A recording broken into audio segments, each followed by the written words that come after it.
I'm ready, meow.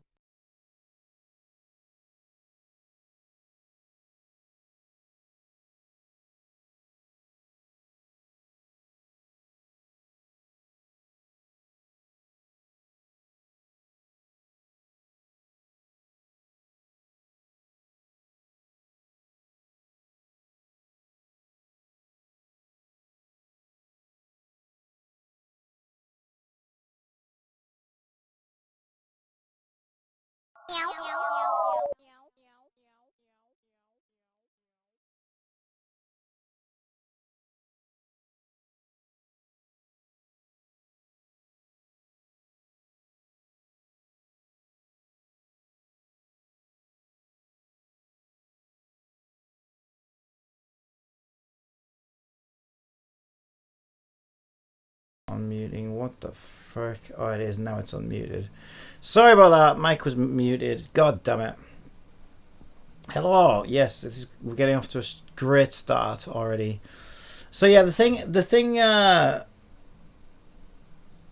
playing the Danganronpa games recently, I was just saying there's a lot of things I like, there's a lot of things that I would do differently, but it has had me thinking about how I might put one together. And if anything, the game has definitely sort of given me an idea of like how you don't necessarily need like, you know, a whole lot of complex 3D, including 3D character models. You don't even really need 3D character models in order to, you know, pull off an engaging story and an engaging experience. So yeah, I thought I would have a go at putting something like that together myself. Now the first thing I want to do, so this is my little this is my building. So here's what I've done so far, in case somebody's watching this and they want to do this themselves. All I've done, this looks like a lot, right? But it's actually not. All this literally is you might wonder why there's a picture of Asmongold on my screen. I swear I'm not an Asmongold simp. No, you'll see why. All I've done is downloaded this. Okay, so if you go to sketchfab.com, if like me, you suck at 3D modeling. So I just basically look for convention center. So let me give you the idea first. So my idea if I do this, just to mess about, right, is to make Paimon Romper.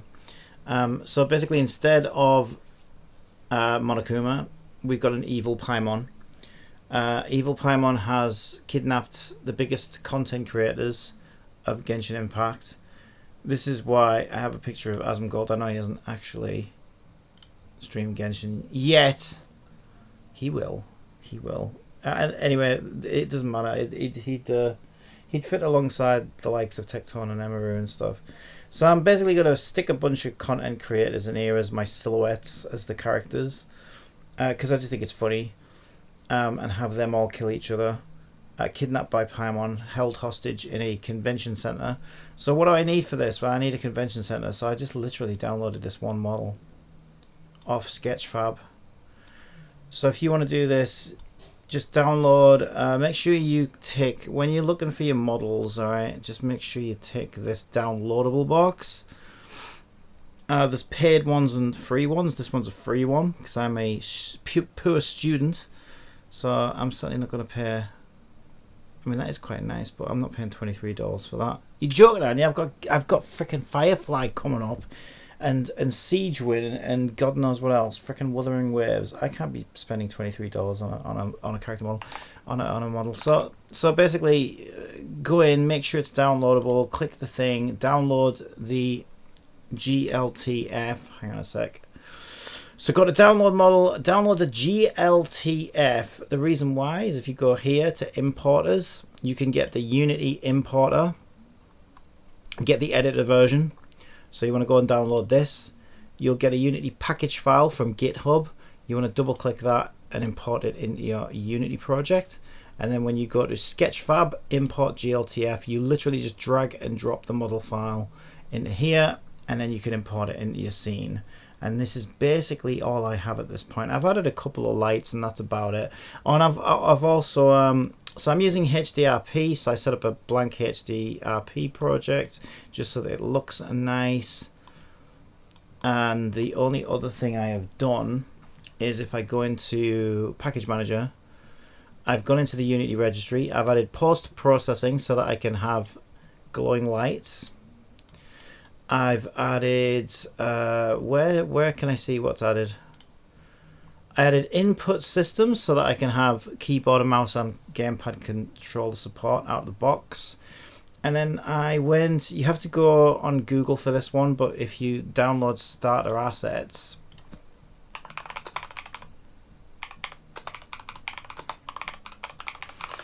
you can get a first-person controller for starter assets. It comes with everything you need to get your first-person controller set up and stuff. And that is literally all this is. So this is basically, this may as well be a fresh project. I literally worked on this for an hour last night. So if you are wanting to do something and you're looking at this and you're thinking, oh god, you haven't explained how to do what you've done so far, I've literally done nothing. This is just a blank HDRP project. It's got one model set up. Obviously what you also need to do if you're going to do that, I basically took all of the mesh. So I highlighted all of the mesh in here and added a mesh collider to it because it's not a particularly complex structure or anything, and that has given me a floor for my gravity. It's given me walls that I can't get past, right? I took the collider off these doors for now so that I can actually get into the building. And then I added a few lights, like I said, and added some bloom on those lights. Oh, and I also added a Tecton. So there's my first character. There's Tecton. So I'm going to go into how to... I'm going to rotate that towards the camera so he doesn't disappear. So I noticed in Danganronpa they always face the camera, so we're going to do that. We'll make him always face the camera. He's going to be interactable so we can talk to him and we can do various things. So that's literally all this is a first-person controller. I also added, I changed some settings so I can go upstairs. So I increased the step value on the first-person controller. And these stairs just work out the box. This is literally just a model off GitHub. And it almost looks like a full game already. Well, let's not get carried away. But it's a good start. It is a good start. So the first thing I want to do for my version of this is... I want a waypoint system, right? Because the game's going to constantly be telling you, go here, go there, do this, do that. And it is a little bit tricky in this building, I've noticed, to find the stairs if you're not familiar with that. So there's an escalator here that we need to make look prettier. But that's basically going to be an escalator. And there's those stairs. There's one on each side, I think. There's some stairs. And sprint. There's some stairs here, I think. No, there isn't. See, even I get lost. There's some here, definitely. Yeah, there's some stairs there. There's some on the other side as well, I think. But yeah, so what I want is like Genshin Impact style breadcrumbs, right? So that like if you're told to go up or down stairs, the waypoint system will give you breadcrumbs to tell you where the stairs are and figure out the shortest path to get to where you need to go. So that's where I'm up to now. Now that's something I've never implemented before, but it's something I've always wanted to implement, so it's always fun. Thank you for the follow. Why is Cat not speaking? Because this game's killing her, that's why. Streamer Lemon says, thank you for following. Wow, I didn't realise. I might need to optimise this, because did you see how much it murdered Cat when it was running? Yeah, I might need to optimize this.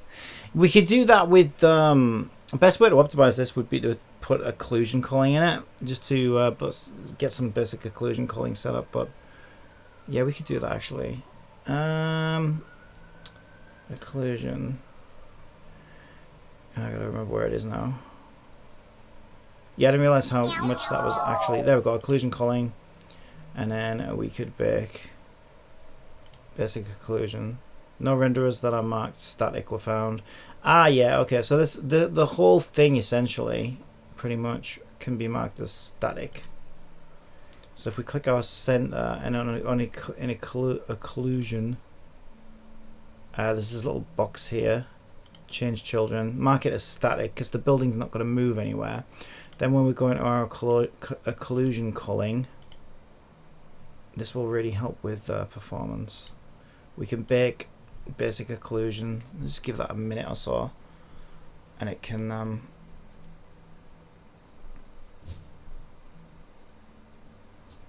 it'll figure out what to draw and what not to draw based on wherever the camera is at any given point in space and time. It takes a minute or two.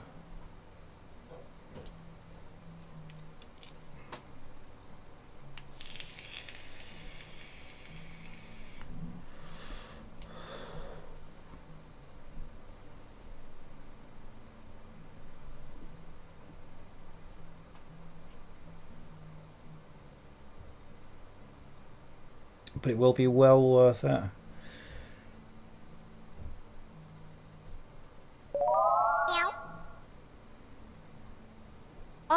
Occlusion culling. Great for optimizing performance by not rendering objects that are hidden from the camera. Smart move. Thank you, Kat. Words of wisdom from my AI. She's funny. This is my AI that I made in Unity, by the way. She runs in Unity. So basically, how she works is she connects to ChatGPT, and what you see typed on the bottom of the screen is what my speech to text is detecting. And she'll get a little snapshot of that every now and again, and then just decide to react to it. I can also give her voice commands, and she can do all kinds of things, do Google searches for me, and interact with chat and all kinds of things. Fun little project.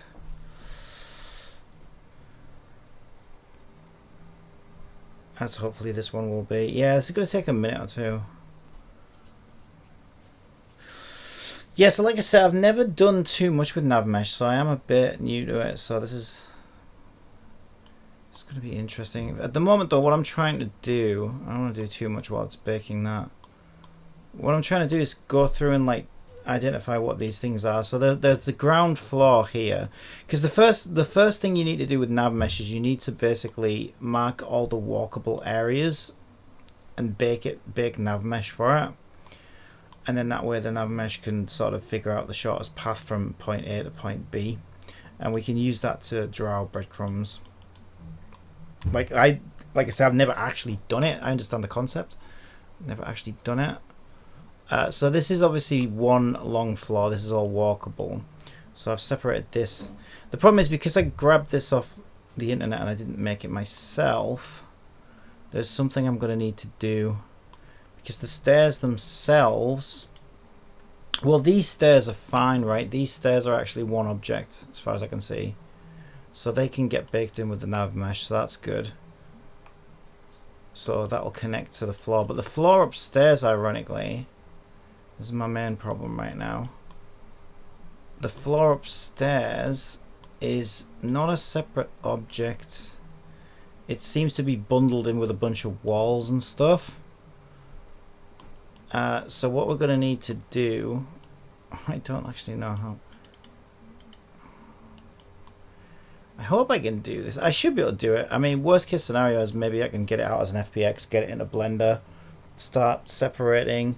Yeah, that might be what I need to do, actually, thinking about it. I don't know if I need to get it in the Blender and then start separating some of these elements. Don't know if I can do it directly in Unity. I could cheat. What I could do, although there is a big hole in the middle there, so it's not as straightforward as I might think.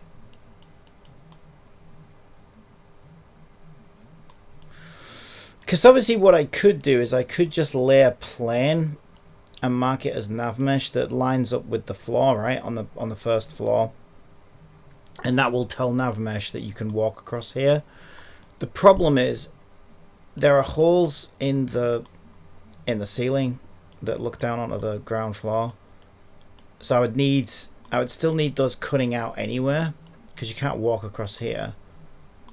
So it might be easier just to get it in a Blender and separate those out, because I don't think I can separate the geometry within the object, because what Unity does is it'll have a mesh. If we look in the inspector, Yeah, it's got a mesh component which basically corresponds to this object here, and it's all one piece of mesh. Yeah, you can see it there. But we only want parts of that. I can see what they've done. Whoever made the model, what they've done is they've basically separated all the materials. So they've organized the mesh into groups of materials so that they can, like, you can apply materials to it easier. So they've put like all the aluminium together and, you know, carpet together and stuff like that. Although sadly they haven't done all the carpet together, because if they had, that would have made my life so much easier. I wish they'd put the carpet together, but no, they did it a different way. But they seem to have done it by material, I think. Yeah, you can see the concrete, like, street light, metal, aluminium, escalator, stainless. It's somewhat organized by material, I think.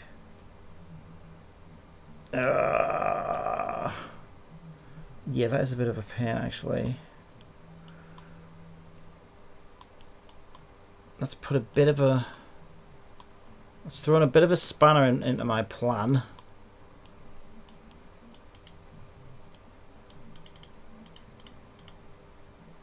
What is that? That's not even part of that.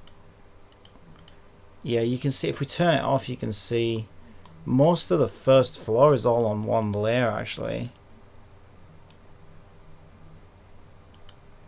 That's a shame, because they didn't do the ground floor like that.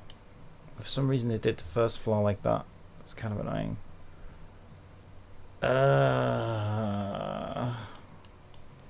Yes, that's unfortunate. Wait, that's not the floor though, is it? Oh, actually no, it's not. Oh, is that just the floor? Please tell me that's just the floor. I think it might be, you know. Oh, I think I found it. I thought it was weird. I think I found it. It's just that you couldn't. No, wait, it can't be all the floor. So it's some of the floor.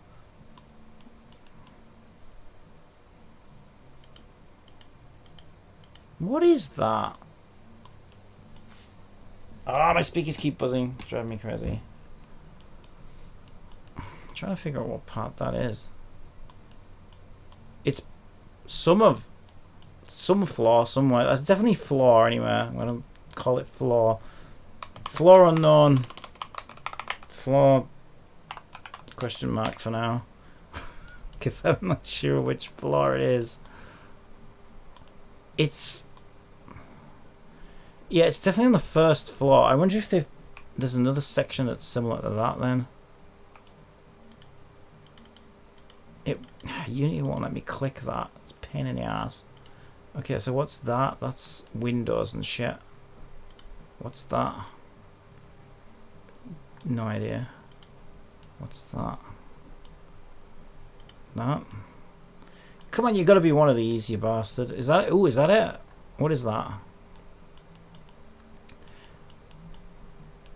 Those windows and some stuff. Okay, I'm gonna start turning things off.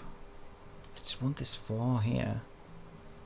It's saying that is part of that, but it didn't look like it was. Jellic0 says, Blender modeling. Yeah, you know I suck at modeling, that's the problem. I mean, it'll be fine if I just need some help with my create 3D characters.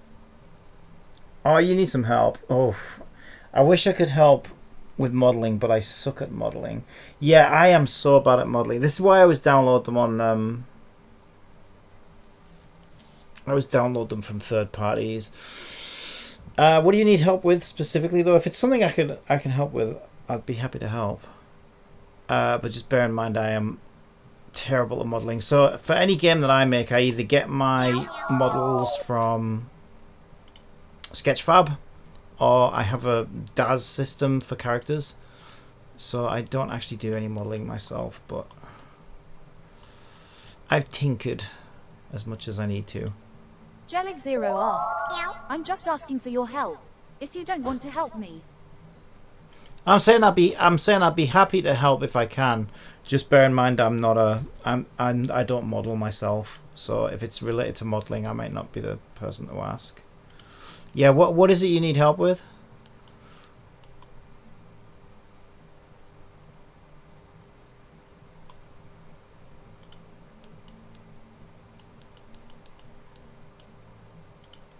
Okay, I cannot find that flaw.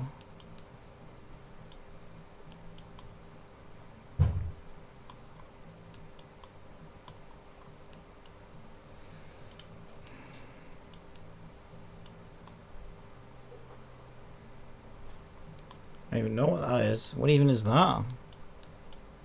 Ah, some stuff on top of the roof. Lampposts.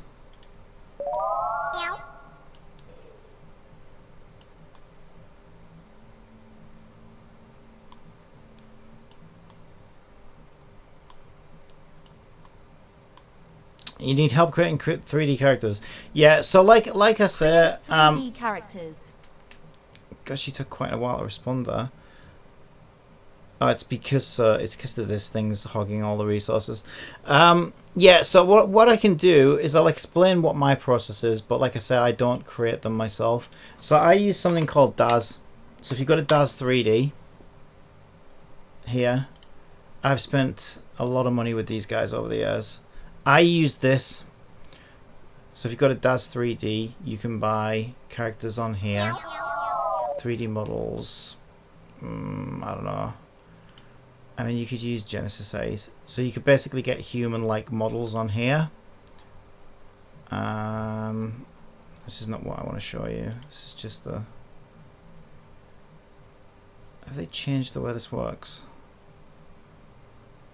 Characters. There we go. Yeah, so you can buy characters on here. This is what I do. So I only know how to do this. I don't know how to model myself. So you could buy, I don't know, a character like this, for example, and then they have really good plugins that you can use that gets it into Unity, and you can rig them and animate them and do whatever you want with them, really. But I don't model myself, so I'm probably the wrong person to ask. But yeah, if you want a solution like this where you can go and buy the characters, these do. Bear in mind though, these do have licenses. So if you wanted to use this model in, this is what this interactive license is. Blender, yeah, like I said, I don't use Blender. I use it enough to convert stuff and strip stuff out, and that's about it. Yeah, I don't model in Blender myself. Blender. Yeah, I can't model. That's why I buy characters like this.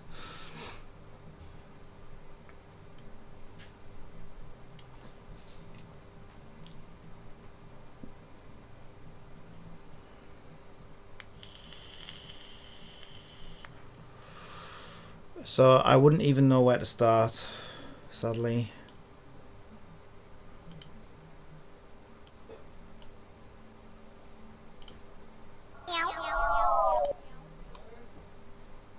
Yeah! Hang on, give me a second, I gotta go. Yeah, no, I'm coming. It's just my thingy in it, my prescription. It's like trying to read someone's mind, but all you see are error messages.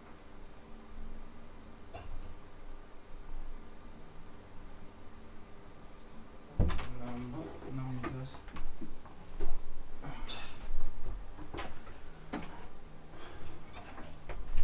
Right, sorry about that.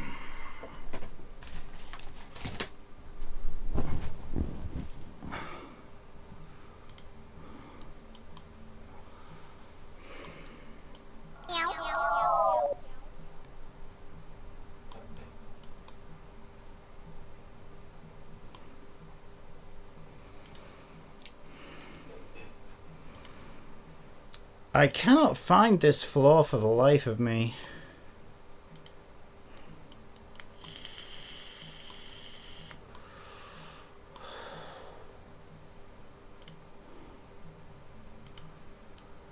Yeah, I mean, for this project, I'm not even going to use 3D models. I'm just because Danganronpa doesn't. So that's mainly why I wanted to do it, is to actually give me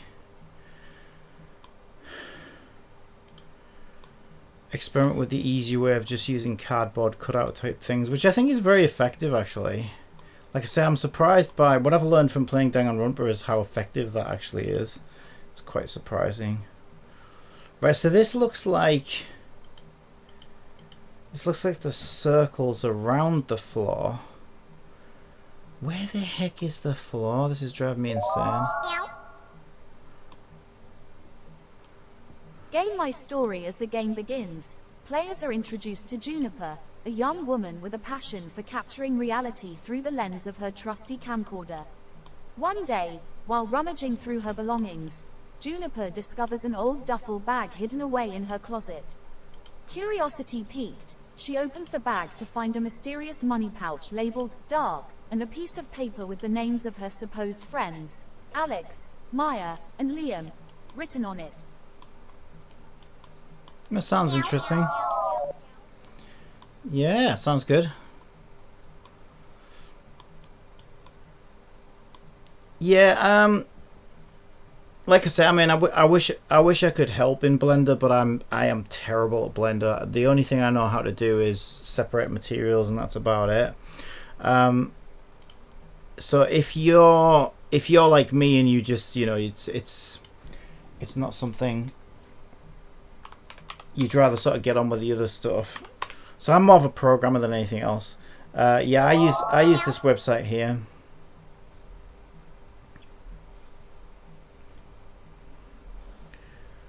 Yeah, your game story sounds interesting, actually. Game My Story good. Yeah, it sounds very interesting. I would probably play that.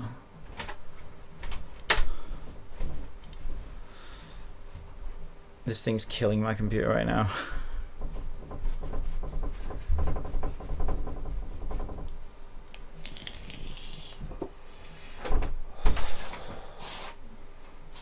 It's going to take a few more minutes, I think.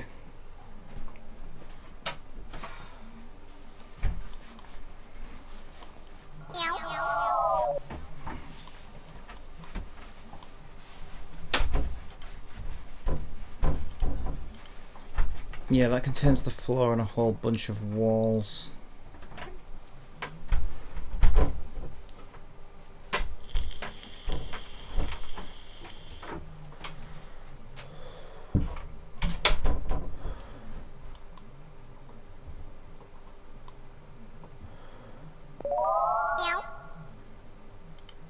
Yes, they start working on a game My.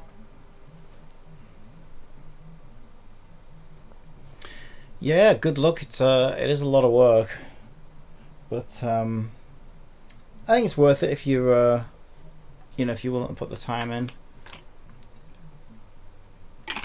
There are very few games that I've actually finished though, because there's just so much work. But it's like I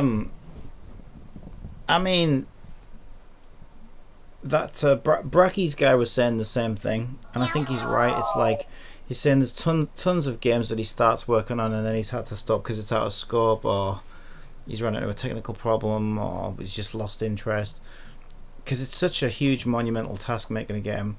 But like he pointed out, he doesn't regret working on any of them, because with each time you do it, you just learn so much, and it's just like you get better and better, and you know, you pick up new skills.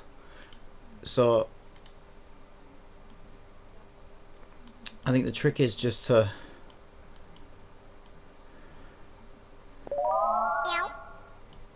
do it for the love of doing it, you know.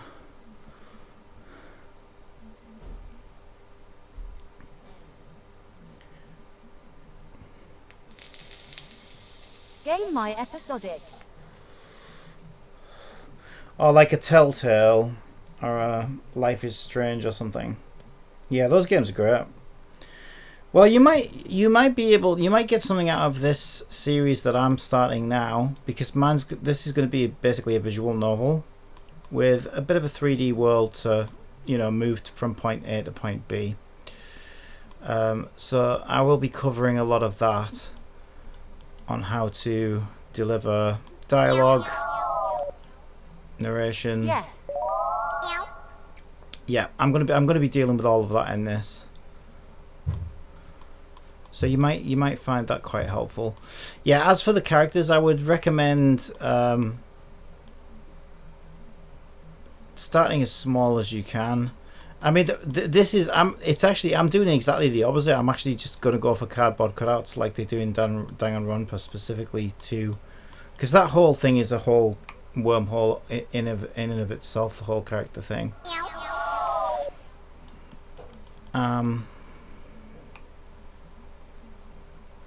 So yeah, for this project, these are literally going to be my characters. These 2D planes that are cardboard cutouts. Because I was amazed at how effective that was in Danganronpa actually. But yeah, you could do this. You could use the same. This could be 3D characters. It's just going to be more taxing on the GPU.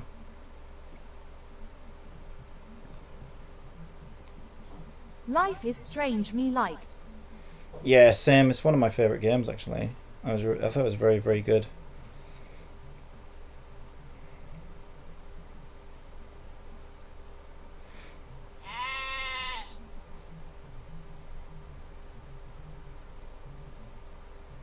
Oh my god, it's killing everything right now. Sounds like you're not into modeling. Huh.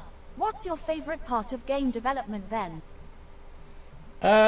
Building systems. Like I said, I'm more of a programmer. So for me, I like building the systems that talk to each other and work together and fit together. I think that's my favorite part.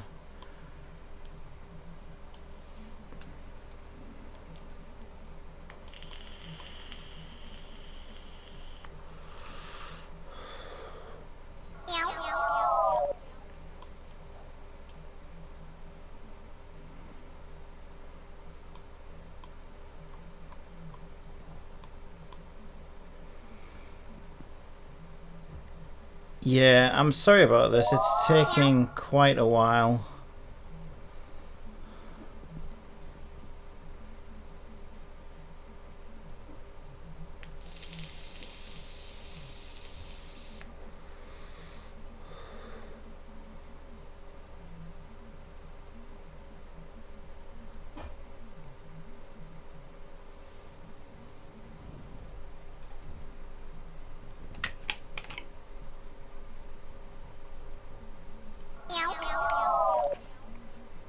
This is what a lot of game development is, though. You gotta wait for things to compile and render and bake and various stuff like that.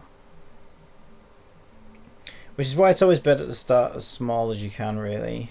Maybe I've made, to be fair, this environment's probably a little too big for the scope that I'm aiming for, but once all the baking's done, it shouldn't be too bad. See, it's nearly halfway there.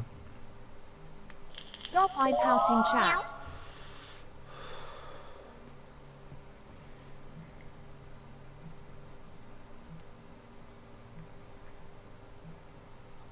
What you game? So this is going to be basically like a Danganronpa type game. Like a whodunit type murder mystery visual novel.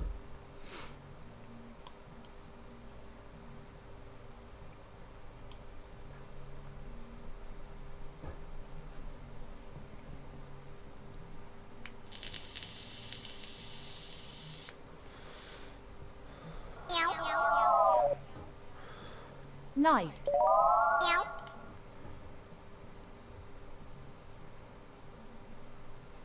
Good game.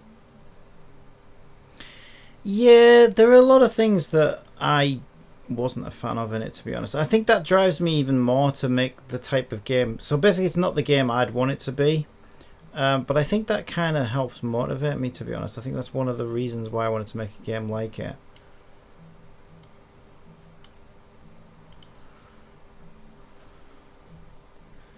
Because for me, it's one of those games where it's like, oh man, this could have been so much better if it was what I thought it was going to be.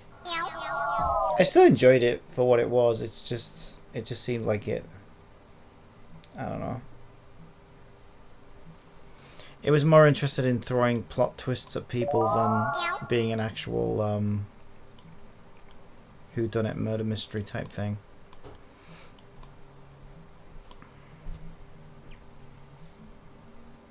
C++ C hash. So Unity uses C#. I'm always coding in C#. Yeah, the more I sit here and watch this do this, the more I'm thinking I'm probably going to need to get this out in a Blender anywhere. Let's take a look at it. I'm going to try and figure out how to do this now.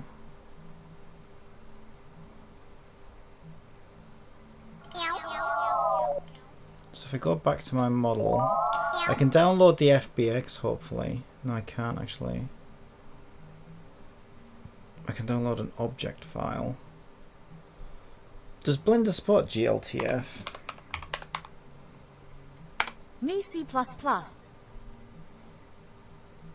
Yeah, I've never actually used C++. I've never really needed to. So you're using Unreal then?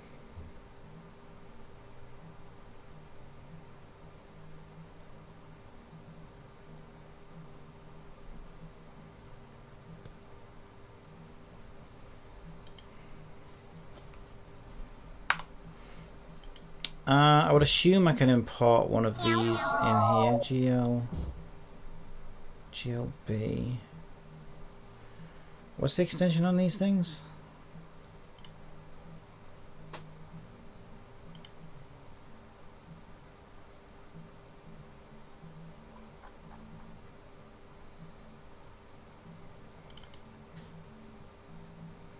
GLTF.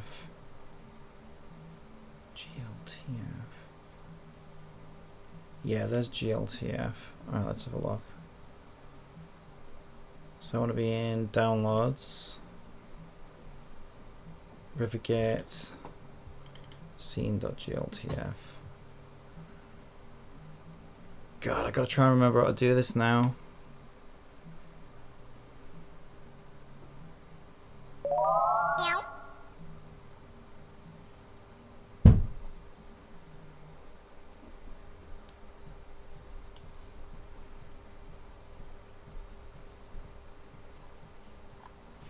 Unity Unreal Engine 5.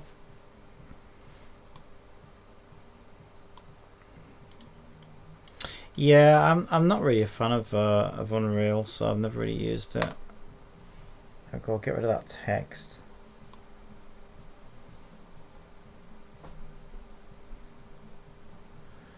Okay, so I think what I would need to do.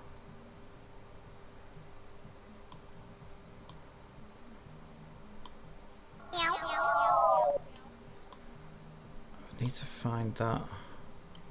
God, I can't even remember the controls in this. Okay, that pans.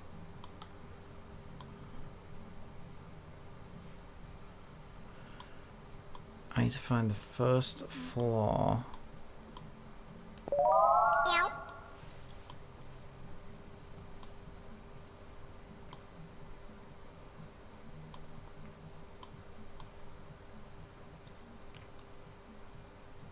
Me like Unreal Engine 5.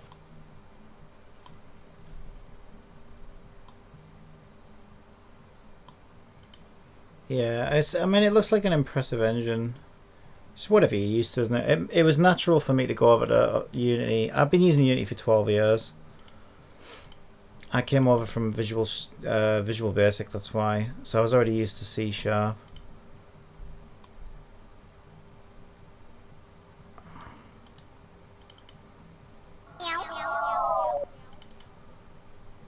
So that's the top floor. How the hell do I select this? So even in Blender, it's very difficult to select this one floor.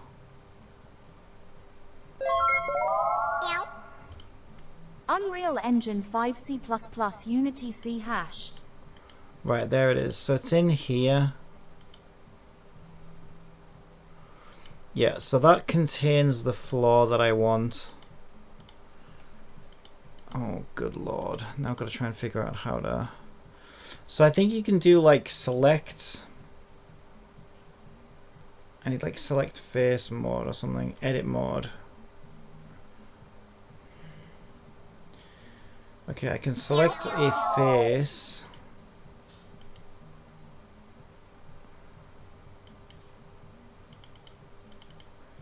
Oh, that's not all one face, is it? Oh, that's interesting. Ooh, now I can sort of see why they did that. Because this isn't all one plane, it's made one hell of a mess of this floor. Oh, yikes. Okay, now I can see why they did that. Because... yikes. Yeah, this isn't just a plane at all. New Unity working on a game. Yeah, I just started last night. It's just this one.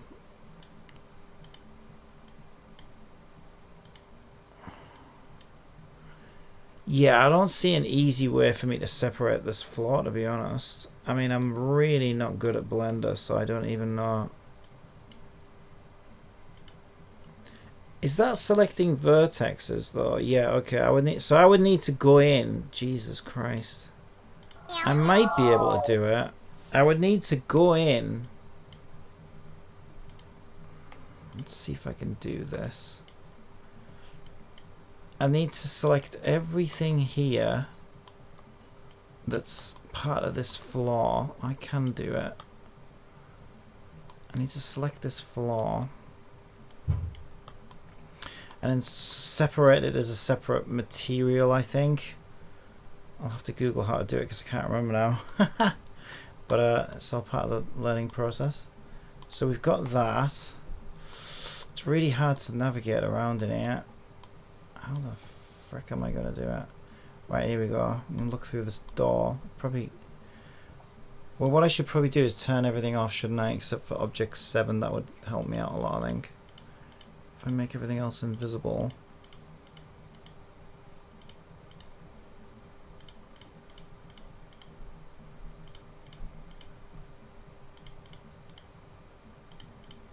And then I can just work on object 7. Yeah, that must also be in... maybe not. Yeah, no, I think it is. Object 7. Yeah, that's all object 7. Jesus. Okay, that didn't help me at all. Okay, so that's part of the floor. That's part of the floor. Ah, so awkward. Okay.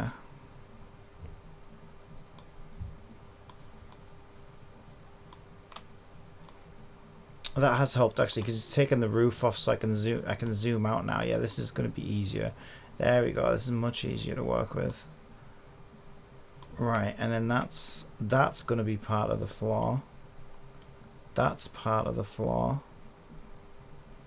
That's part of the floor. Is that selected? I think it is. That's all part of the floor.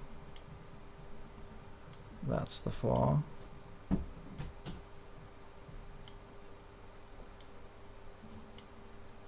Oh, fuck.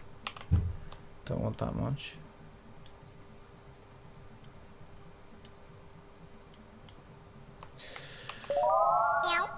This is a bit awkward. There we go. There we go. Alright, we're winning, we're winning. There we go.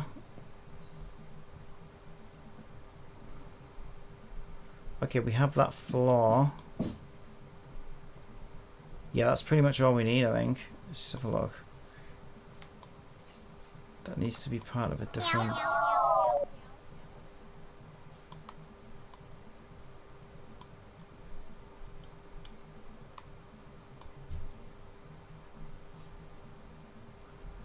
Okay, is this... that's a separate thing. Okay. Right, now I've got to figure out how to separate that out. Right, I'm getting confused. I know there was a make separate, but I think that was in 3ds Max. Or split, or separate. Help you translate me languages. Separate selection. Geometry into a new mesh. Here we go. Separate selection into a new mesh. Object 7.001. So what I can do is rename that maybe. How do I rename it? Oh, that's probably the name there, is it? I don't know actually. They both say object 7. Let's try first floor. Yeah, there we go. First floor. Oh, that's not actually. Oh, that's weird because that's. Wait, that's rename. I'm so confused.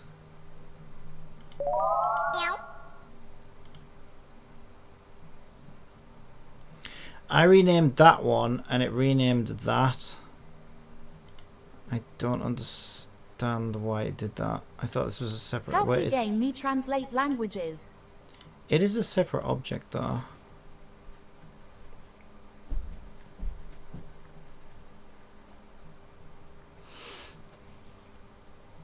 Hello Alexandria, how are you?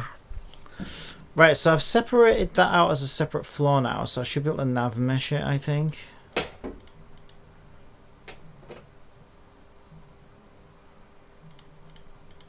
Alexandria underscore Z says, good morning, Cappy. How are you? I'm going to turn all these back on. Hopefully that will help us do what we need to do now. Okay, so I'm going to save as... God, I suck in Blender. So we're going to save that as a center for my convention center. I try exporting it back out as a GLTF. There we go. Center.glb. Was it a GLB before? It was a GLTF. Does that matter? It says GLTF binary, but it says GLB. I can have a GLTF separate, which is a GLTF, or an embedded. I'm guessing embedded would be better. I don't really know what the difference is. Okay, I'll say embedded. I think embedded is probably what I need. Center.gltf. Let's try that. And if I go back to my... There we go, that's exporting. Go back to my Unity. Which is still trying to bake. It's killing all my resources as well. But the crazy thing is now... I'm going to need to re-import that. It's going to mess everything up, isn't it? But I've got no choice.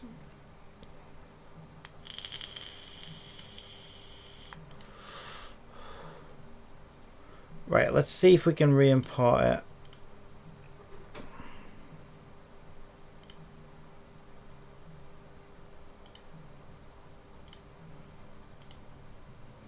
Right, so center.gltf.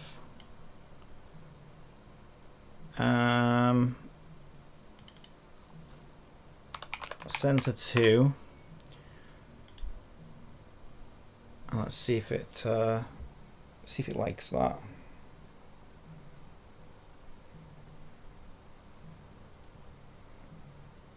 Okay, it's successfully imported.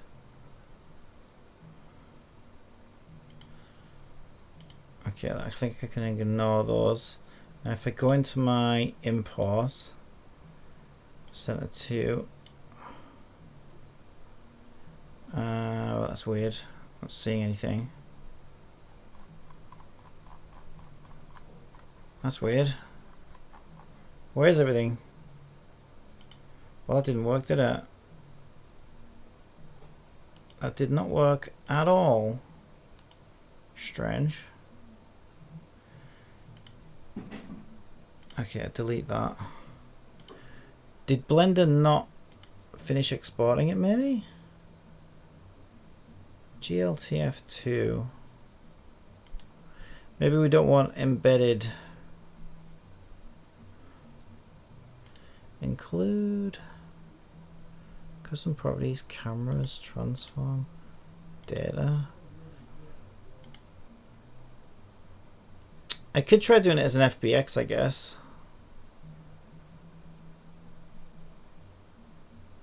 I could try FBX.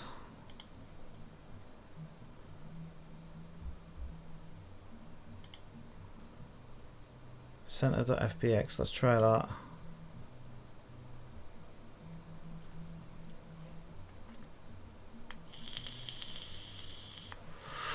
I'm not familiar enough with Blender's interface to know when it's actually finished doing it. Has it done it? How are you meant to know? Because you don't even get like a progress bar or anything. I assume so. It said it's got 24 megabytes of something. Alright, let's try dragging and dropping that in and see if that works. Center.fbx.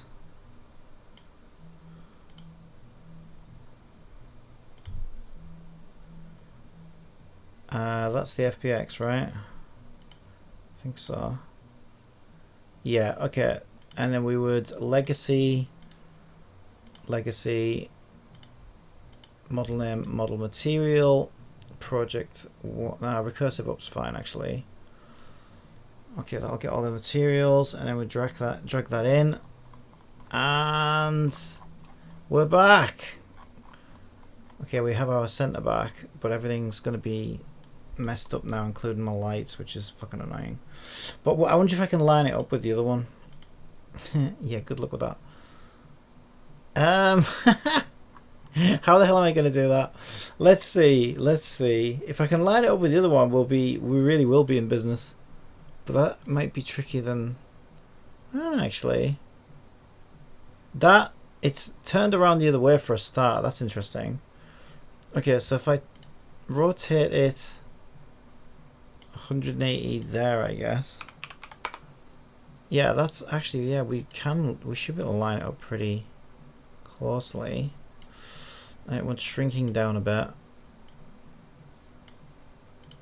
Try and line it up now with where it was as best I can. As best I can. I mean, that's pretty close, I think, to where it was.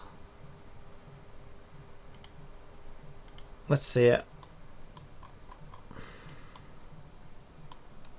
Oh wow, I think it looks better as an FBX. Those materials look a lot better actually. Or is that just my imagination? Maybe it's just my imagination. Yeah, I need to make sure the materials are double-sided as well.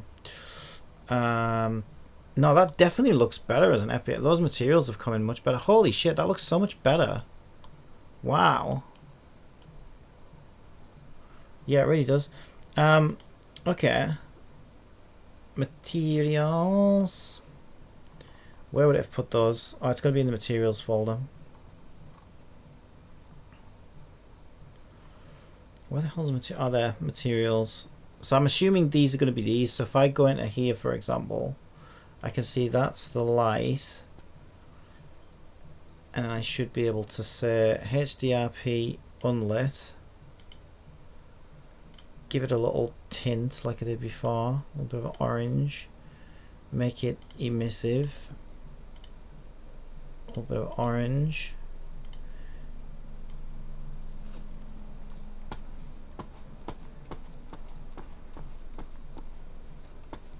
Make it glow. Okay, we're doing it much more. Fucking hell. Not that much.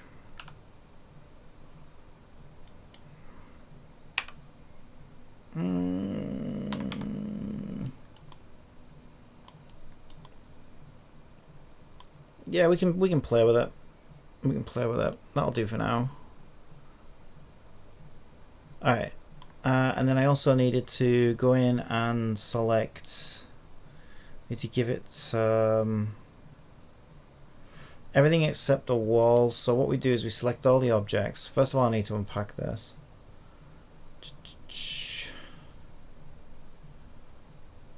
Unpack completely, and then I need to go in and there's my first floor now. Yay! It worked. I'm so happy. Then we can add a component, and we want a collider. We want a mesh collider. There we go. We need to make sure all these materials are double-sided. 73 materials. Because they're varying types. So we need everything except that one.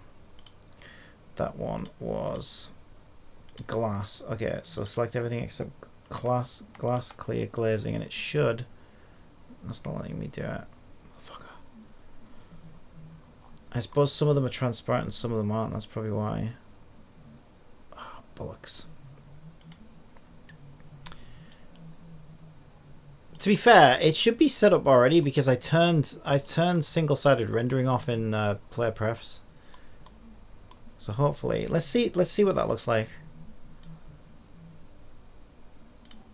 Let's see what that looks like. That's not bad actually, considering I just... Oh, I don't know where I am. Where am I? Oh, that's weird. What the fuck?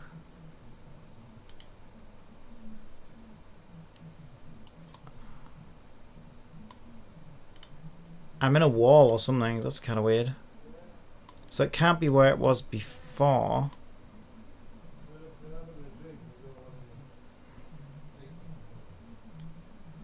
Okay, let's see if we can figure out what's going on. Oh, I know what it is. It's because it brought in a camera and a light. That's why. Just get rid of those. There we go. Yeah, that always throws me off. Because whenever you import like an FBX from Blender, it includes like a camera. And Unity actually makes it an actual camera as well. So then that'll just override your normal camera. So there, that's why it wasn't working. Oh, this looks so much better. Right, that's got... I can't get in now, though. And also the windows aren't transparent, so we need to fix that. Actually, there is a way in. I think there's a gap in one of these. There's like an open wall. So I'll walk around and see if I can get in. If not, I'm going to need to get myself away in it. Remove those door colliders so I can get in.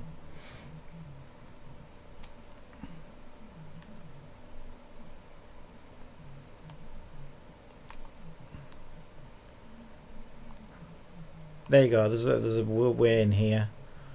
Yay! Okay. So now we should be able to bake the nav mesh so we can get breadcrumb navigation.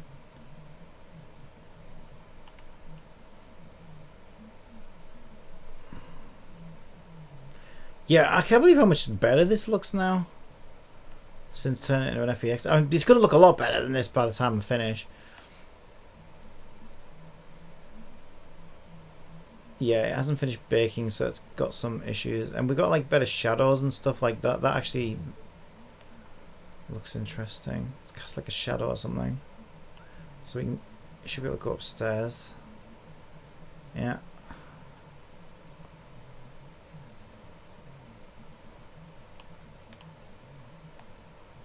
Yeah, it's looking pretty good actually. And this floor should be separate now so we can bake a nav mesh for it. And what that'll basically do is it'll tell our navigation system where the player can walk. So when it's figuring out how to go up and down stairs to get to various objectives, it will give us, well, hopefully, I've never done this before, so this is fun and exciting for me. But hopefully we can get it to draw breadcrumbs going up the stairs and down the stairs so that the player can see how to get from point A to point B. Yeah, this is looking pretty good actually. Like, considering this is just a very basic thing, right, that we're... Where did Tecton go? I don't know where Tecton went. I'm not sure where he is. Yeah, I'm probably going to need to I'm probably going to need to move everything, to be honest. There's some... We need to change materials and all sorts. But for now... Oh, there's Tecton. There's Tecton. There he is. Yeah, so it's definitely things have moved. And the occlusion culling is getting a bit confused because we haven't baked it since we put the new building down. Yeah, this should work pretty good for what I want to do. Hey! Yeah, I genuinely think it looks so much better since I converted it to FBX. I think it just must have been a material issue. Those materials looked a bit shit. And I haven't even made the windows and stuff transparent yet. It's going to look a lot better when I do. And then when I start adding lighting and actually applying like carpet material and stuff like that into it. But already this looks kind of interesting, I think.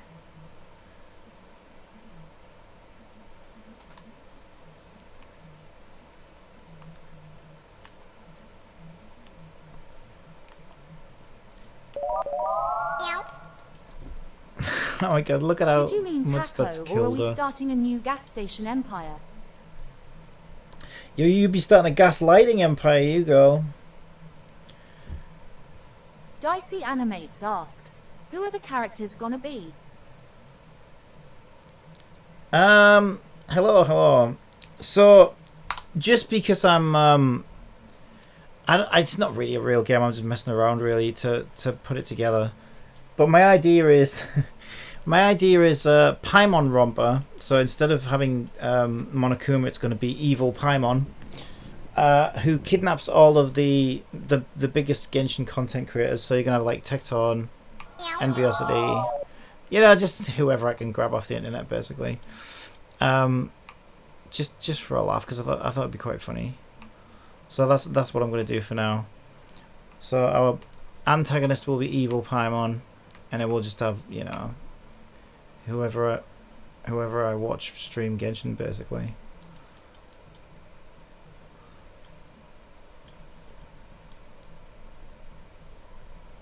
Yeah, because I thought that could be quite funny.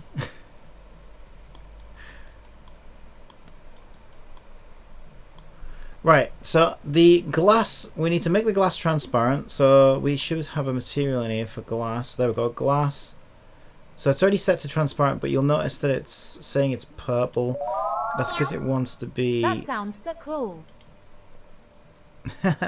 Well, I have some silly ideas in my head about what could happen, like story-wise. I just think it'd be quite funny. And the idea of all the... Because there's always Genshin drama, isn't there? So the idea of all the Genshin content creators who are forced... But if you ever make another one with Danganronpa characters, add Maiken and Toko. Yeah, I could. Well, you could add anybody, because originally I was thinking maybe I should do like Star Rail characters or something, but I thought, nah, we've already got Paimon. I think it would be funny if I actually just put content creators in there, because then you never know if if the game ends up being like kind of fun. You never know, like drop a link to them all, and one of them might actually think, oh, you know what, let's fucking play this on stream. You never know. I mean, not that I'm counting on that, and I don't even know how I'd feel about that, but yeah, there's always a possibility, isn't there? Maybe. I mean, that's not my goal or anything, but maybe that would be quite cool. I don't know. I don't even know how I'd feel about that right now, but it's always a possibility, I guess. Right, there we go. We got our windows. We can see outside now. Oh my god, that looks so much better. Look at that. And we see into the rooms. Look how much better that looks. Alright, so what do we need to do for the nav mesh? That's a good question. Well, first of all, actually, we need to mark this as static. Yes. And we need to... It's going to take a while, though. We are going to need to occlusion bake, so this could take a while.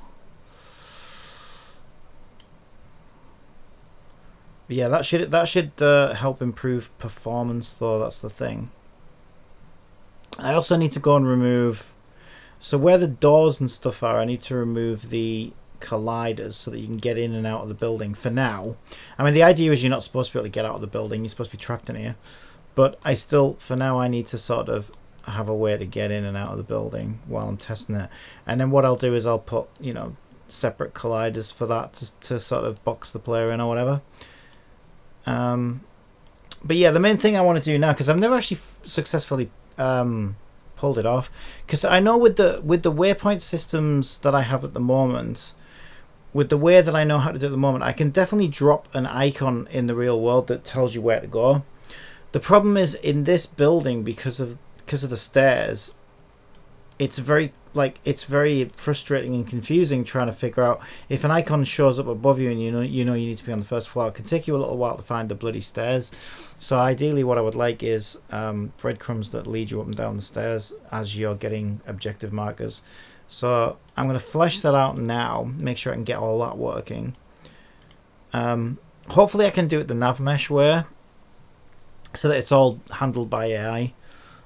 If not, I'm going to need to do what I'll do is I'll do a manual marker at each stairs. So there's a way to do it manually, right? It's just to place like the markers at the entrance of each stairs and then do like a distance calculation. That might be easier actually. I don't know. But then again, I've always wanted to figure out this breadcrumb thing, so I think I'll do it as a personal challenge to myself.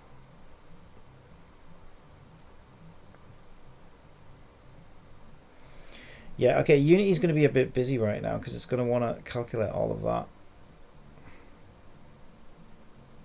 So I might need to give it a couple of minutes.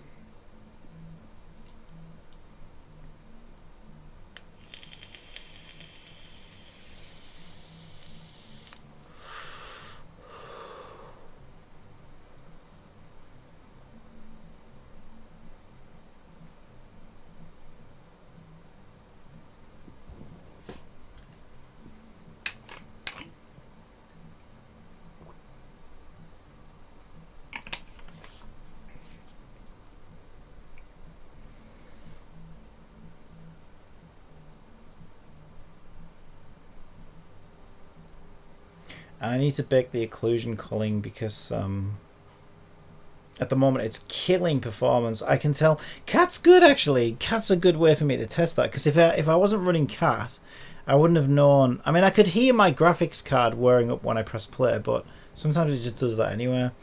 But I didn't realize how much that was actually hammering my computer. But yeah, this is like the most unoptimized game ever. To be fair, everything that I'm doing here is really bad practice. Like I'm doing mesh colliders on every single piece of geometry. You should never do that.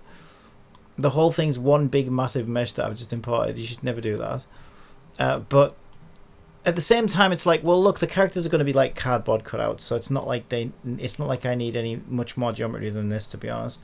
Obviously, I'll start putting things inside here, but it should be pretty minimal in terms of extra geometry that I'm adding. So I think it'll be fine. I think I can get away with being lazy for this one. But yeah, really a lot of the things that I'm doing here are not good for performance. So I'm not surprised it's killing the computer running it. But like I said, for what this is going to be, I think it'll be fine. Once I get occlusion culling baked in and stuff, it should run a lot better.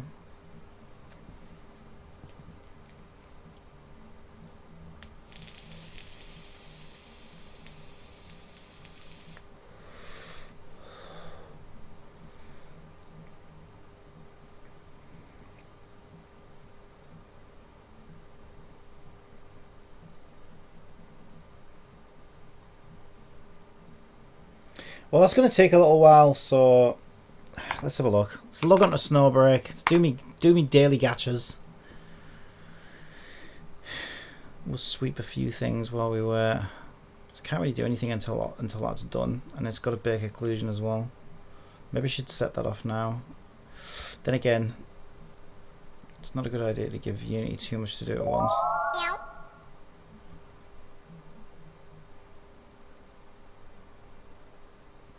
You can see how much that's killing my computer because she's taken a while to speak. Hey, Captain Copium, your determination to tackle this challenge head-on is admirable. Is it? Adding breadcrumbs to guide you through the game sounds like a smart move. Take your time to figure it out. We'll be here cheering you on. Will you? That's so nice. Shame you're not real.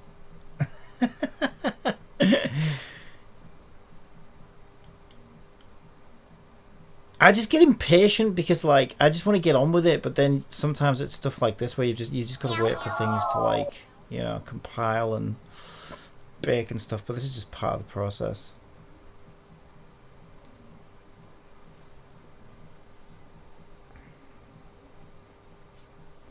The problem is I'm like a small child, right? And I get like fascinated by something, but I know it's like I know it will be fleeting, right?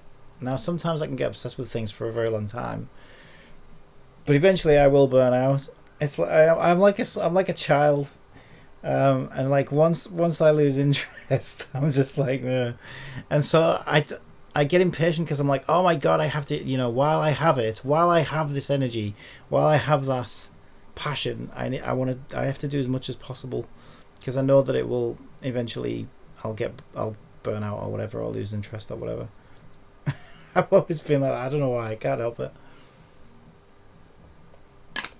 And so the problem is when you're waiting around for stuff like this, it's like, am I going to lose interest? But no, that's typically not how it works. It's not like I lose interest because I'm waiting for things. It's normally the opposite. It's like I burn myself out usually. I'll work on it until I'm sick to the back teeth of it, and then I'm like, oh, I burnt myself out on that, I need a break. And then I never come back to it.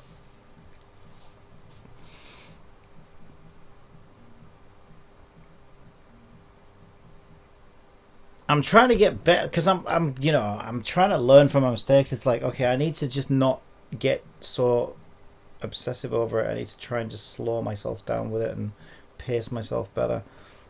Because I think if I can avoid that burnout thing where I sicken myself with it, then I'll probably see more projects through to the end or further.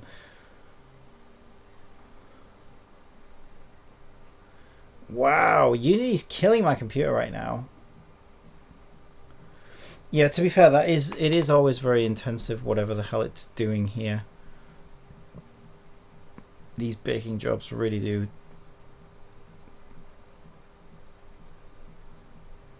use an insane amount of resources. If we check my task manager right now, there you go, it's using 100% of the CPU. I was thinking about this the other day, right? Because this is the problem, even with modern computing. I feel like, and there probably is. I feel like there should be.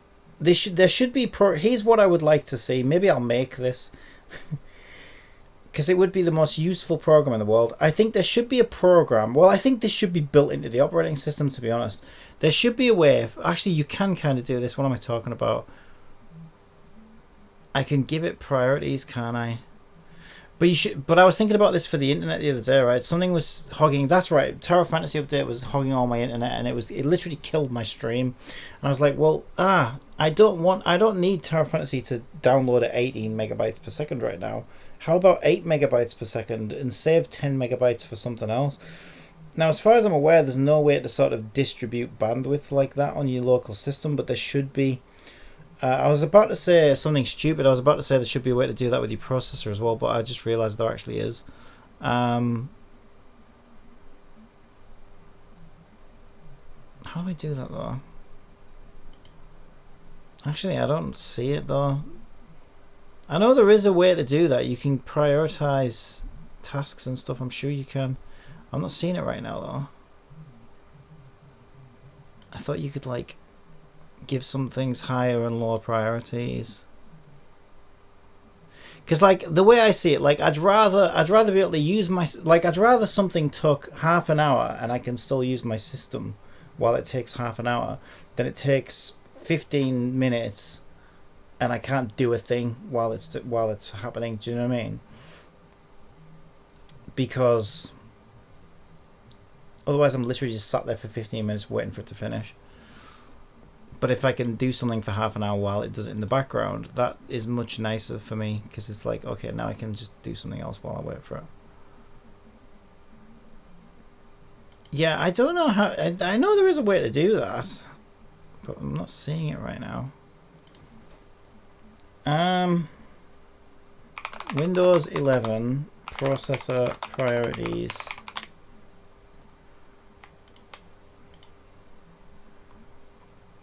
Shut up. Task manager. Yeah, I'm in there. Details. I'm in there though. I'm not seeing anything. Processes. Yeah. Yeah, there should be a set. Exactly, there should be a set priority. This is what I'm looking for. I don't have it. There's resource values.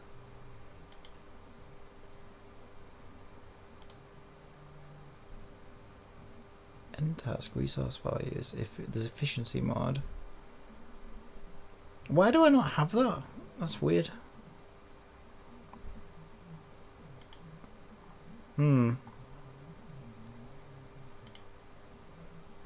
Snowbreak can't even load right now.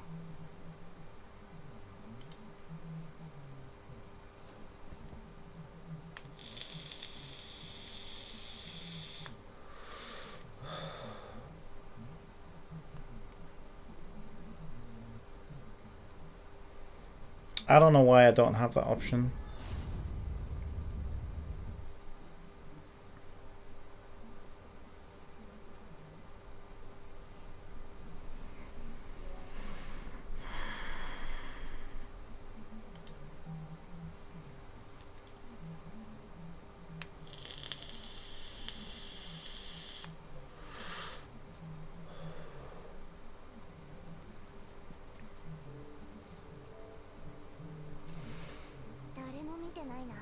I think I also get even more anxious though because like I've decided to stream it because I think this could be interesting, and also like streaming it makes me get down and do it more.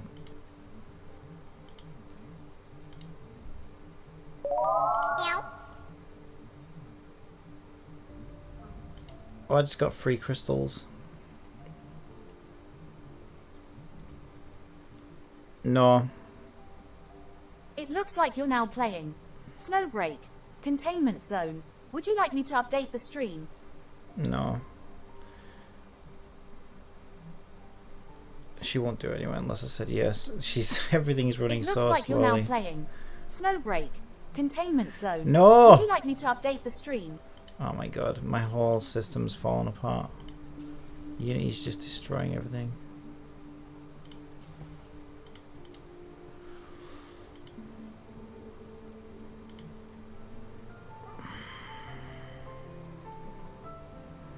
I might as well try and get her weapon, I guess.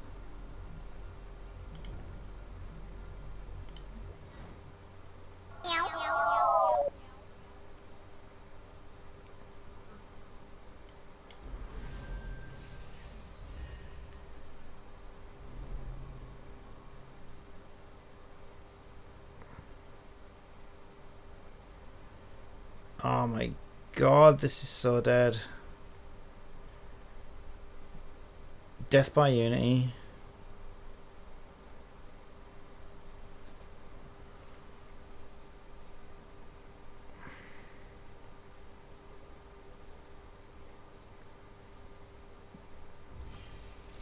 Yeah, I should have done all this off stream and then I could have gone on stream and actually done the work. It looks like you're now playing Snowbreak, Containment Zone. No! Would you like me to update the stream?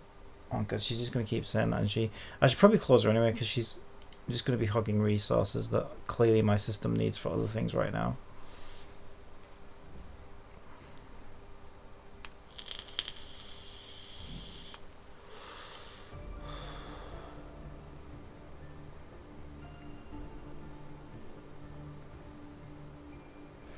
I'll keep Blender open in the background in case I need to make any more changes to it.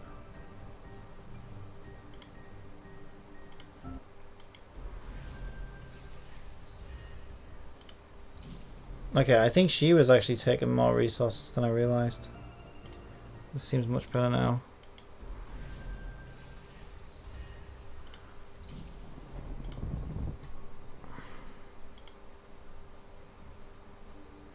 Spoke too soon.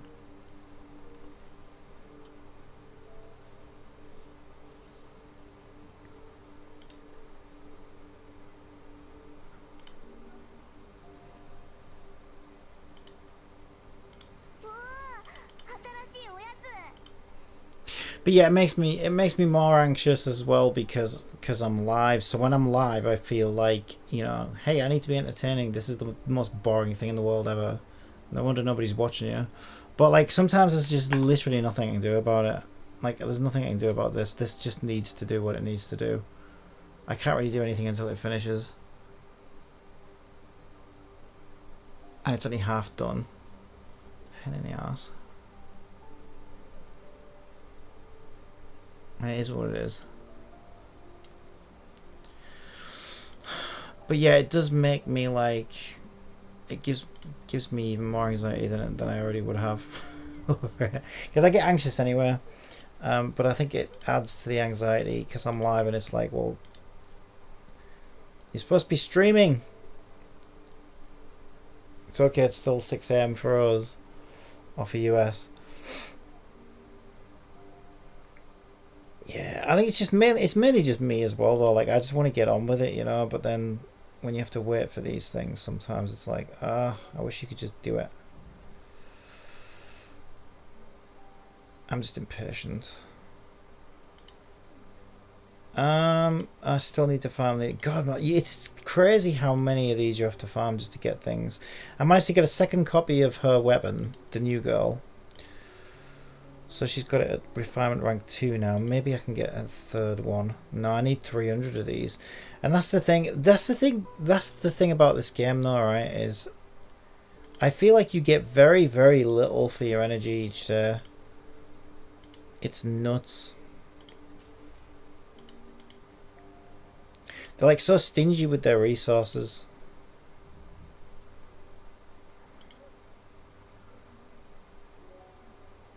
It's like I need 5 copies of that weapon. Ideally, I'd like to get 5 copies of the other weapon, but I doubt I'll have time. I don't know. We've got like 20 odd. Oh no, 19 days left on this now. Oh, I can't do anything. My computer's locked up.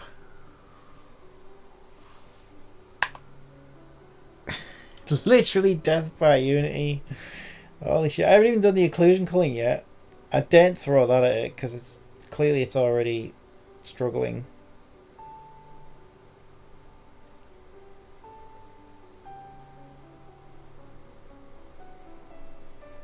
I mean, I will say though, like Unreal is a lot better at like this kind of stuff. Like Unreal's like I will say that Unreal, from the bit that I used it in college and stuff, like it does seem like a better engine to use if you just want to get in and get on with stuff. But like 12 years of Unity is not something that I can just pick up in a couple of years in Unreal, you know what I mean? I don't know, because I did that Godot tutorial and I was surprised by how much, you know, like how similar. Well, obviously it's going to be similar because it's the same kind of thing, right? Even though it's a different language and different engine. But it's like, yeah, you know, the concepts and the principles are pretty much the same. And it's like, yeah, I suppose you only have to fill in. It's like having like 80% of the jigsaw complete already, I think, bringing that experience over. So if I was to go into Unreal, like in my mind, I think it's going to be 100% starting all over again like it was for Unity. But in reality, it's probably more like you already know 70 to 80% of it because it all carries over. And then you just got to get the 20 to 30% that's different, you know, like sort of down, which probably isn't as daunting as it seems.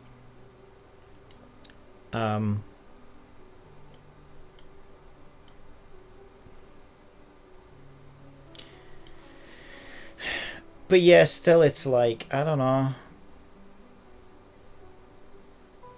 Making games is fucking hard as it is. So like you just, when you know you've got like 100 things to do, even for something basic like this, like I know I've got 100 things I need to do to get it to work. It's like I just want to get it done. It's because there's just so much to do. And it's like I just need to get in and get it done. So like the idea of going into some alien software to do it and everything's going to be different is like, oh no, you know what I mean? Like I've got 100 things to do, and I know how to do 90 of them already in Unity. That's how every project starts for me. It's like, okay, I've got 100 things I need to do, 20 of them, 10 or 20 of them are maybe new, and then the other 80 are things that I've done before and I already know how to do. And then I'm excited about those 10 or 20 things because I'm like, okay, wow, I get to try something new now.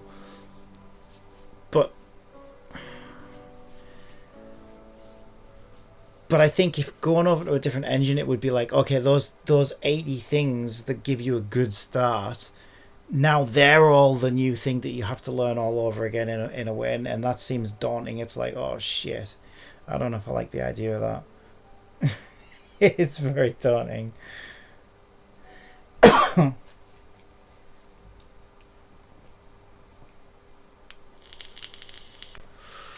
It's not that bad to me. Doing your bare bone chores is only like 5 minutes if you want it to be.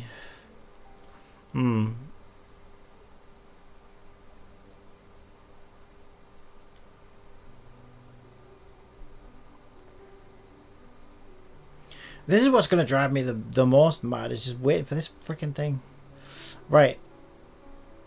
Did I refresh my energy? I can't remember.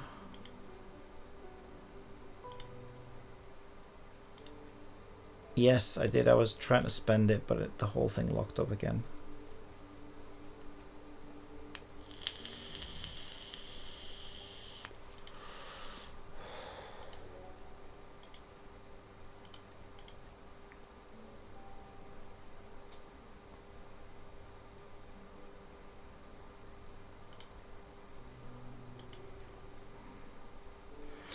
But yeah, I do feel like I have very little doubt that if I brought this model into Unreal and I was wanting to do what I'm doing right now, Unreal would be waiting for me to do the next thing I want to do.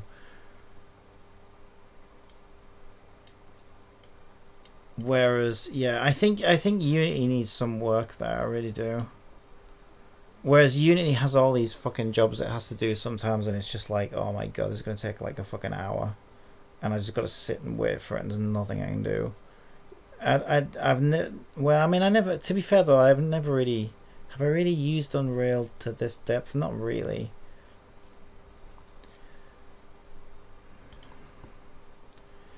Yeah, maybe it's unfair to say that because I don't really know for sure. But I just know that I never really saw Unreal do this kind of thing. But maybe I never really did a big enough project in it yet to know if it does need to do that sometimes, possibly. I've seen it do little things like this, but they take literally 10 or 20 seconds, whereas I feel like Unity takes a fucking hour, and it's like, why?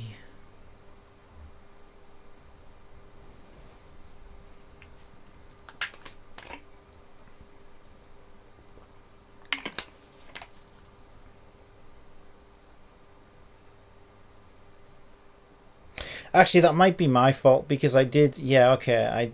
I did change a lot of the settings in this project. I just remembered because I was struggling with lights. Mind you, I found a happy accident. So here's what happened. Right, is all these there's all these lights that came in with this model. Right. So what I did is originally I went and placed an actual light in Unity at each one of the lights so that I could see the lights coming off them, and it also, the building was looking a bit dark anyway. But Unity has this like maximum number of lights that you can have at any given time, and if you go above that you start running into problems. So I changed all the settings because I was like, well, okay, the performance still seems fine, so I'm just going to turn the number of lights up to the maximum that I could possibly have, and let's use this as an opportunity to figure out what are the limits. And what I discovered is, you'll see this thing here called clusterfuck. This clusterfuck has all the lights in it. There you go, that I added. And this is what happens if you add too many in Unity. And I thought this was cool as fuck. So this causes Unity to glitch out with its lighting because it's basically got more lights than you're allowed to have.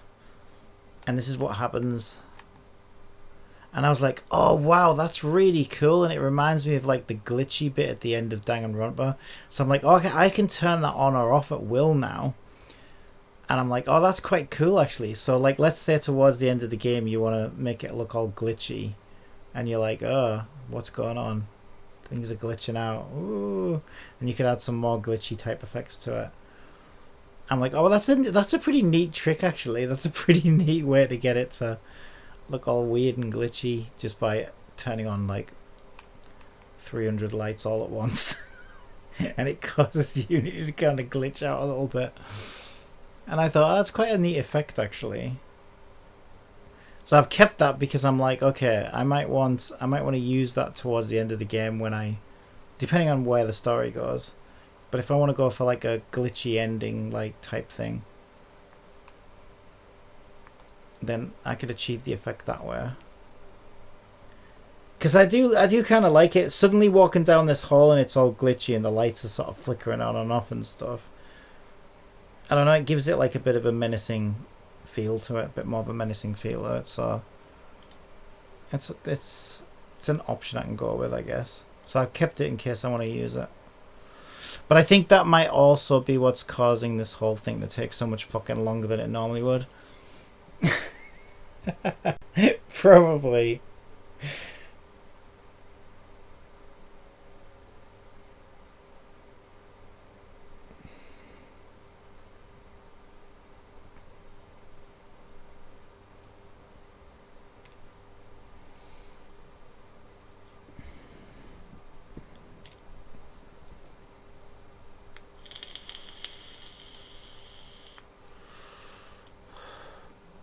Right, I don't know where those lights went. I can't find them now. Yeah, so once I realised what the limitations were, yeah, they're all floating out over there. I'm not sure why. Okay, I need to start again with the lights then.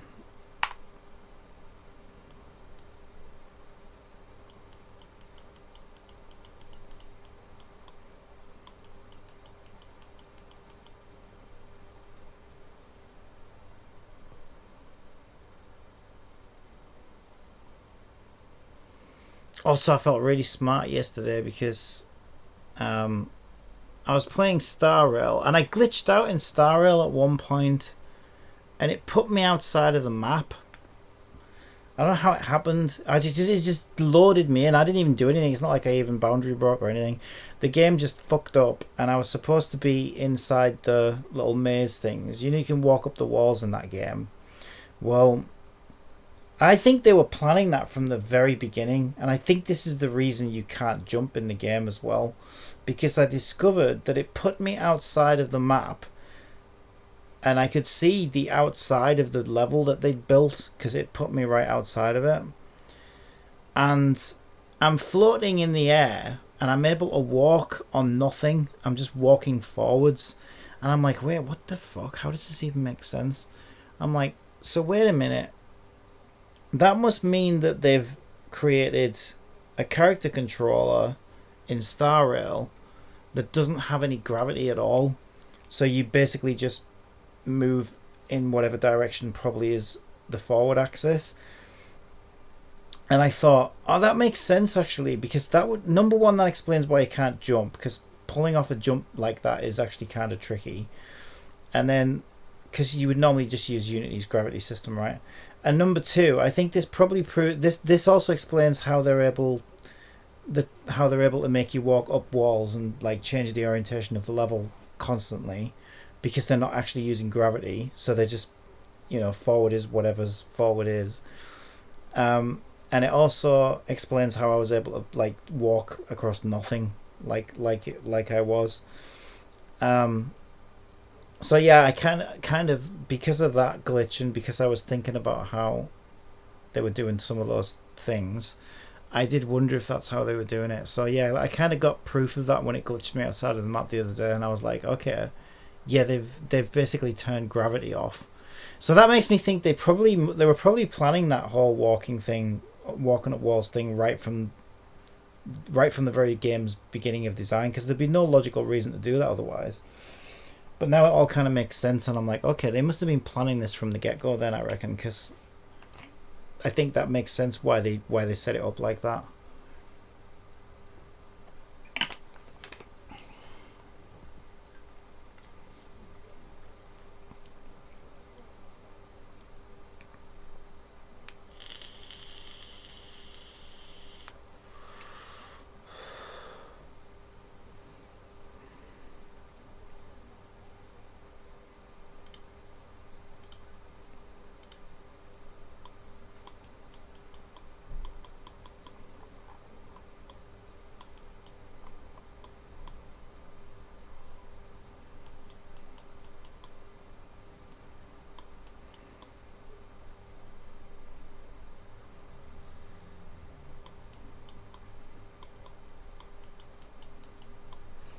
It would also make the game more efficient as well, because it means they don't need colliders everywhere.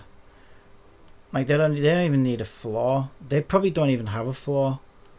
They'll just have like a character height or whatever that's affected by maybe, you know, I mean, they do have like stairs and stuff like that, so they probably still have some sort of like character height setting thing, but it's not defined by like Unity physics engine like Gravity. So that will be a lot cheaper than Unity's physics system running constantly.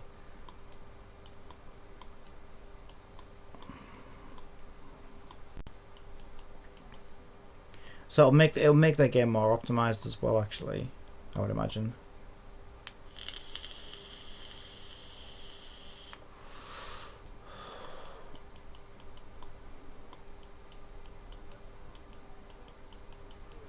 Because, yeah, once you start adding tons of colliders, like I basically made this whole mesher collider, then your performance just goes...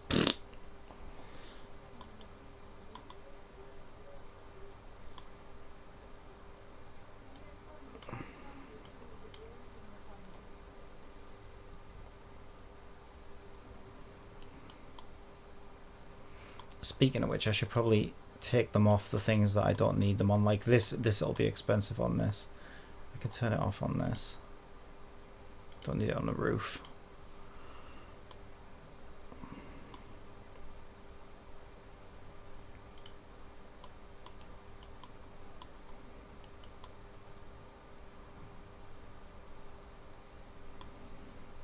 Probably won't need it on that, on the window frames. I think I'll go ahead and lie down. I'm supposed to go to office today, but it's supposed to storm, and I stayed up way too late already. Yeah, well, I hope you feel better soon. What is this? Is that a flaw? Oh wait, that's weird. I thought my flaws were... I thought the flaw was the thing that I separated, or is that a different flaw?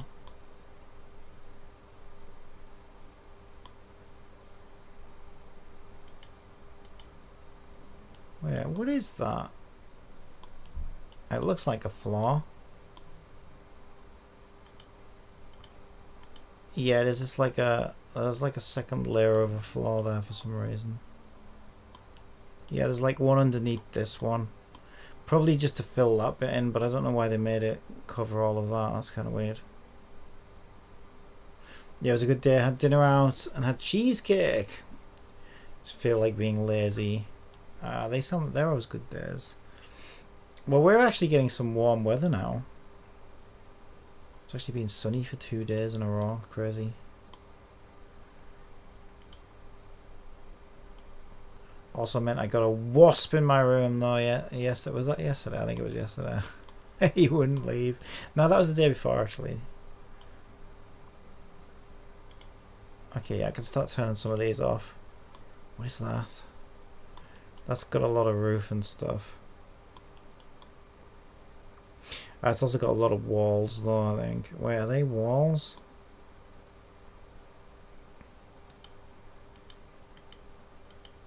No, it's like the driveway outside though. I had a huge wasp yesterday, they scared the hell out of me. Yeah, I'm not a fan, I hate wasps. Pain in the butt. Right, there we go. That's actually the first floor.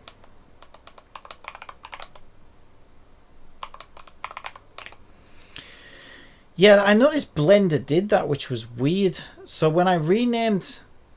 I don't know if you... Do you use Blender? I know you do 3D modeling and stuff. What I find weird about this, right, is I selected the faces that I wanted to separate. And then I right-clicked and said... Separate... There's a thing in here that says separate by selection or something like that. So I ended up with a new object. So then what I did, I wanted to rename it. So I typed the name in here for this object here. And it renamed, no, for this one here. I'm sure, wait, that's so weird. Here's what I thought I did. I thought I renamed this object here, 7.001 to first floor. But then it actually renamed that one. And I'm like, well, why would it do that? But now when I click it, it does say that that's called that and that's called that. So I don't know how the hell that happened. Okay, so maybe when I separated it, it kept that one selected or something and I hadn't noticed. I could have swore I selected it though. I think the program only one I use is older than Blender. Well, this is an older version of Blender actually, because the PMX, which is Miku Miku Dance, is what all of these gacha game characters. There's like a huge, you probably know, but there's like a huge community who like make like characters and anime characters and video game characters, and then the companies themselves will release their models, and you can get them in that format usually. So it's a commonly used format for hobbyists, I guess you could say. So the best way I can get the Miku Miku Dance characters into something that I can use is through Blender, because they have a plugin for it. But the plugin doesn't work with the new version of Blender, so I have to use an older version of Blender. So that's why I'm using this slightly older version. But I find Blender very unintuitive. Interface confuses the hell out of me. I prefer 3ds Max, to be honest, but Blender is better at getting the PMX models out for me, so I'll just make do with Blender. For how little I use it, it doesn't really matter what I use. But I do find 3ds Max a lot more intuitive to use, I've got to admit.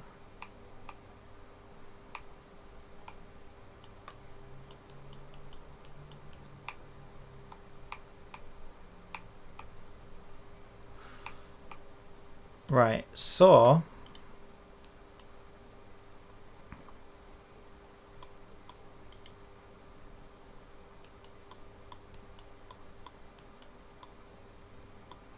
I wish I could model though, because like I think it's amazing. Like I think it would be an amazing skill to have. It's just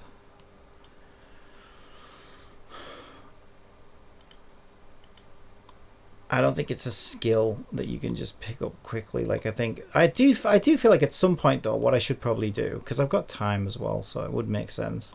I think I should just sit down. I could even stream it. I should just like follow like some kind of online course or something for like 3D modeling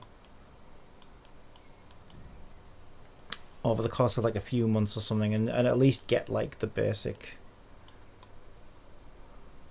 down. I was playing with models for the last 8 hours.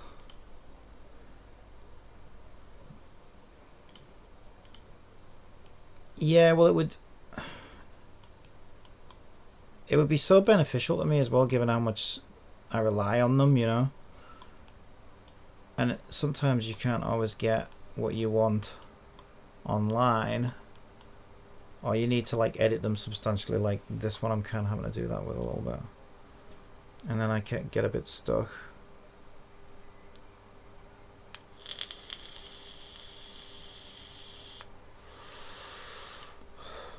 Right, so we've got a mesh collider on here, because that has walls on it, I think. This one is like doors and frames. I took the collider off that because I don't think I need it on there. That is... looks like some kind of floor, so I should probably leave the mesh collider on that. Is that just that roof thing? No, it's not that roof thing. What is that? Oh, I already established that it's like that weird blue color, that lighter blue color. Seems to be... oh, is it that floor? That's not that floor. It's like part of that ceiling and part of that floor that comes out there. So that needs to be part of my nav mesh, I think. So I'll call it like floor, first floor extra, I guess. Right, that one needs to be included. I don't know what that is. What is that? That's outside. I don't know whether you're going to be able to go outside or not, to be honest. Probably not. I don't think there'll be any need to go outside.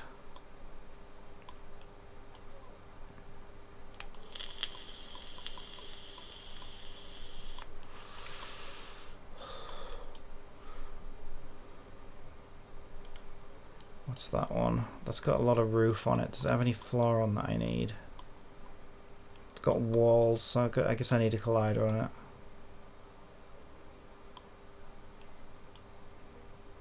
Okay, what's that? That looks like just roof to me. Yeah, I turned the collider off already. These are like little windows. Yeah, just little things. I don't need the collider on those. These are the lights, I think. I don't need the colliders on those. Oh, they're doors, center doors. Yeah, doors are always an issue as well because, like,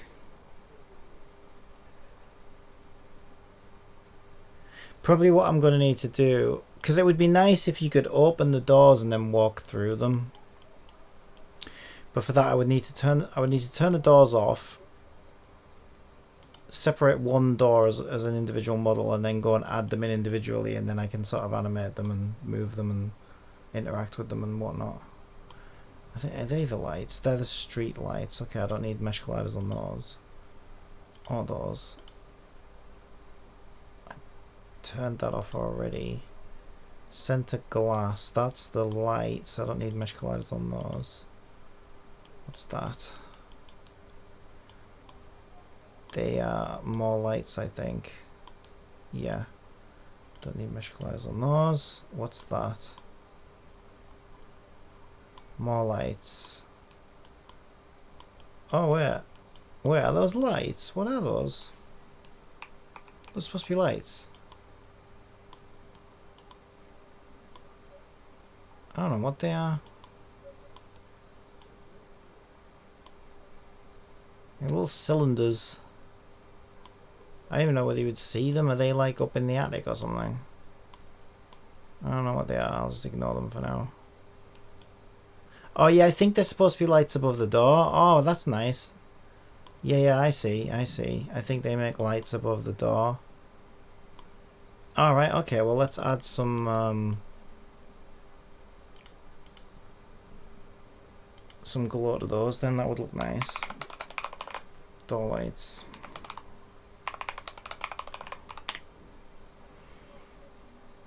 Center glass white.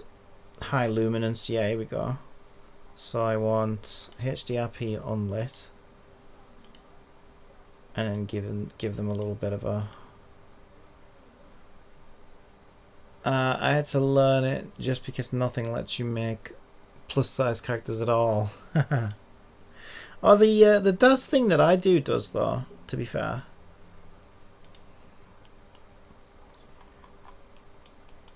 Yeah, they actually does, to be honest.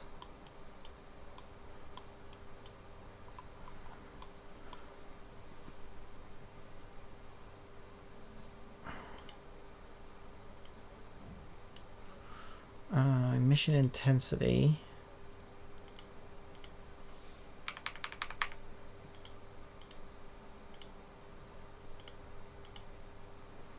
There we go. That looks pretty good. Oh, that's nice, that. We'll go a little bit higher. Oh, that looks so much better.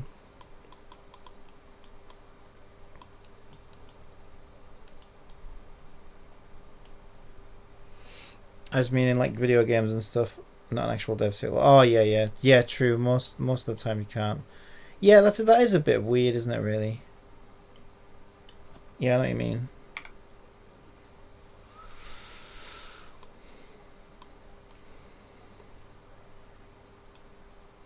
I wonder if. Sometimes I wonder if it's like because they don't want people trolling with that, you know what I mean? Like they don't want someone like making fat characters and then jumping off cliffs or whatever.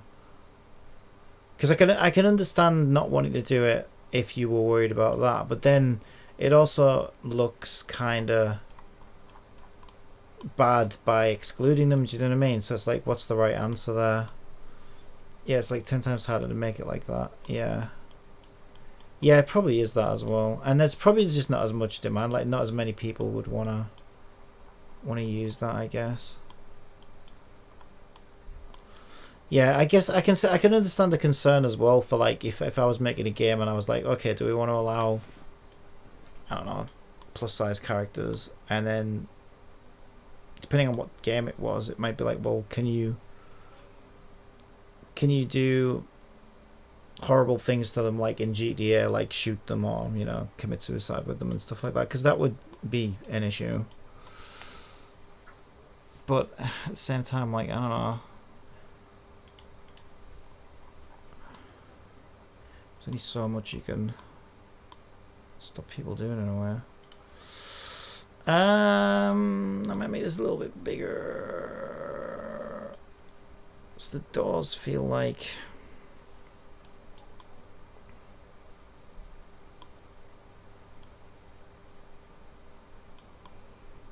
narrow at the moment.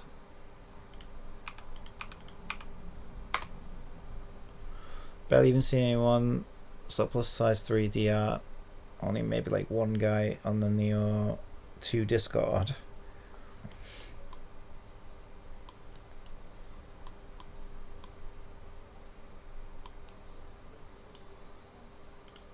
Yeah, you don't see too much of it.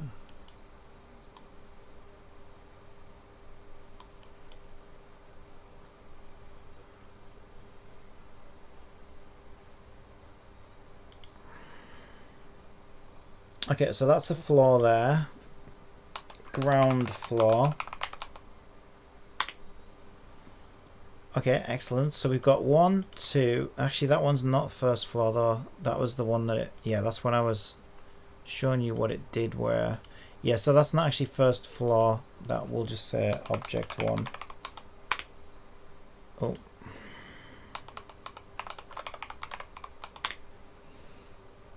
Okay, and then there should be stairs. We need the stairs and the escalators to have the nav mesh as well.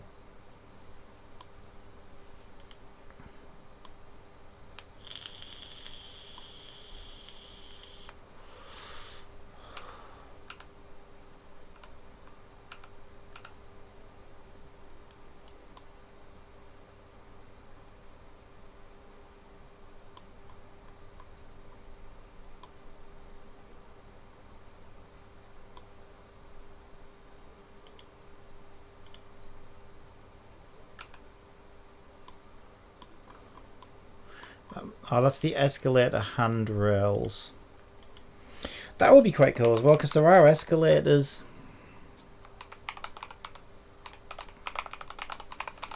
So it would be cool if I can make it so that if you step onto the escalator floor, it'll automatically, like a real one would, it'll automatically like push you up the stairs. That would be quite cool. That's the only reason why I can't pull that off.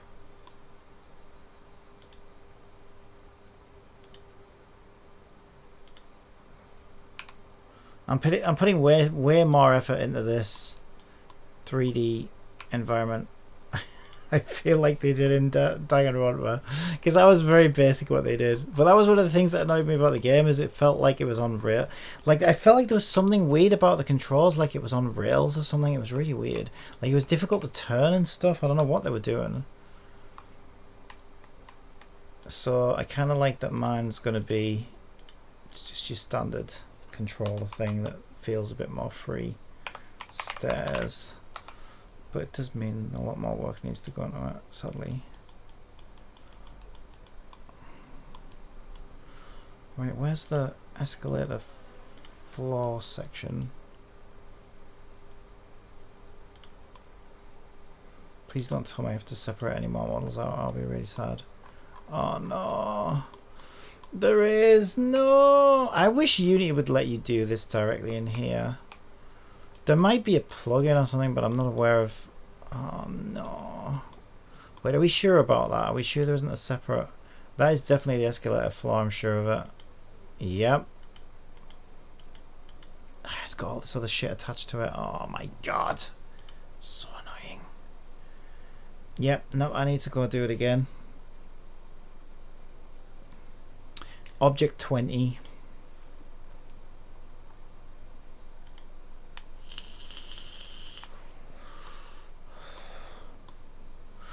I wish you could at least like link